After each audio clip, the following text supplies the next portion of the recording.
The decent part 2 पूरी कहानी का सारांश 2009 में रिलीज हुई ब्रिटिश हॉरर फिल्म है जो 2005 की सफल फिल्म द डिसेंट की अगली कड़ी है। यह फिल्म पिछली फिल्म की घटनाओं के तुरंत बाद शुरू होती है और जीवित बची हुई सारा कार्टर्स के इर्द गिर्द घूमती है, जिसे एक बचाव दल के साथ वापस उस भयावह गुफा प्रणाली में जाना पड़ता है जहां उसने अपने दोस्तों को खो दिया था।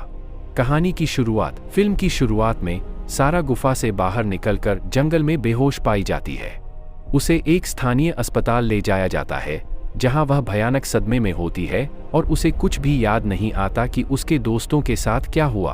पुलिस, विशेष रूप से शेरिफ वेंस, सारा पर शक करते हैं क्योंकि उसके शरीर पर खून लगा है और वह अपने दोस्तों के बारे में कुछ भी नहीं बता पाती।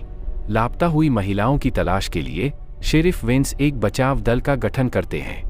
इस दल में अनुभवी गुफा बचाव विशेषज्ञ डैन, ग्रेग और कैथरीन शामिल होते हैं। शेरिफ वेंस सारा को भी उनके साथ चलने के लिए मजबूर करते हैं, यह सोचकर कि शायद गुफा में वापस जाने से उसे यादें वापस आ सकती हैं और वे लापता महिलाओं को ढूंढ सकते हैं। गुफा में वापसी और नई चुनौतियां। सारा पुलिस और बचाव दल के साथ अनिच्छा से उस गुफा प्रणाली में लौटती है। जैसे ही वे गुफा में गहराई में प्रवेश करते हैं, सारा को धीरे धीरे पिछली घटनाओं की झलकियां याद आने लगती हैं, लेकिन वह अभी भी पूरी तरह से उन भयानक क्षणों को समझ नहीं पा रही होती है। उन्हें जल्द ही यह एहसास होता है कि वे एक गलत रास्ते पर हैं। गुफा के अंदर एक मार्ग ढह जाने के कारण उनका बाहर निकलने का रास्ता बंद हो जाता है और वे सभी अंदर फंस जाते हैं। क्रॉलर का आतंक फिर से। जैसे जैसे वे गुफा में आगे बढ़ते हैं, उन्हें फिर से उन भयानक जीवों का सामना करना पड़ता है जिन्हें क्रॉलर्स कहा जाता है। ये अंधे, मांसाहारी जीव ध्वनि और गंध के आधार पर शिकार करते हैं।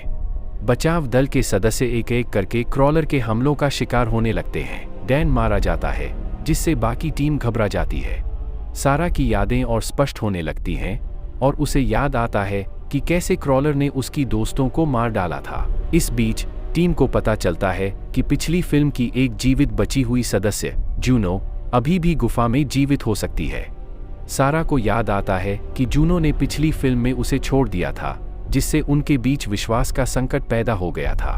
वे जूनो के कुछ व्यक्तिगत सामान और उसके शरीर पर बने निशान पाते हैं, जिससे उनकी उम्मीद बनती है।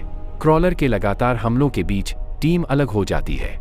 ग्रेग और कैथरीन को भी क्रॉलर मार डालते हैं। शेरिफ वेंस, जो शुरू से ही सारा पर शक कर रहे थे, अब भी उसकी बातों पर विश्वास नहीं करते। वह सारा को अकेला छोड़कर अपनी जान बचाने की कोशिश करते हैं। सारा अंततः जूनो को ढूंढ लेती है। जूनो क्रॉलर के हमलों से बचने के लिए गुफा में छिपी हुई थी और उसने खुद को बचाने के लिए क्रॉलर के खून से लथपथ कर लिया था ताकि उसकी गंध क्रॉलर को भ्रमित कर सके। शुरू में सारा और जूनो के बीच तनाव होता है क्योंकि सारा को पिछली फिल्म में जूनो द्वारा छोड़े जाने का गुस्सा होता है। हालांकि जब क्रॉलर उन पर हमला करते हैं तो उन्हें एक दूसरे पर भरोसा करना पड़ता है। वे एक साथ क्रॉलर से लड़ते हैं। इस लड़ाई में जूनो गंभीर रूप से घायल हो जाती है। सारा उसे बचाने की कोशिश करती है, लेकिन क्रॉलर उन पर भारी पड़ते हैं। अंततः जूनो अपनी जान गंवा देती है, खुद को क्रॉलर के सामने बलिदान करके सारा को भागने का मौका देती है। शेरिफ वेंस का अंत और सारा का पलायन। सारा अकेले ही गुफा से बाहर निकलने का रास्ता ढूंढने की कोशिश करती है।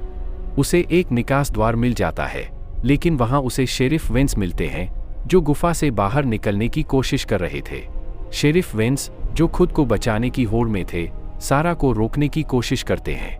क्रॉलर फिर से उन पर हमला करते हैं और सारा अपनी जान बचाने के लिए शेरिफ वेंस को क्रॉलर के सामने छोड़ देती है और खुद को बचाने में सफल हो जाती है।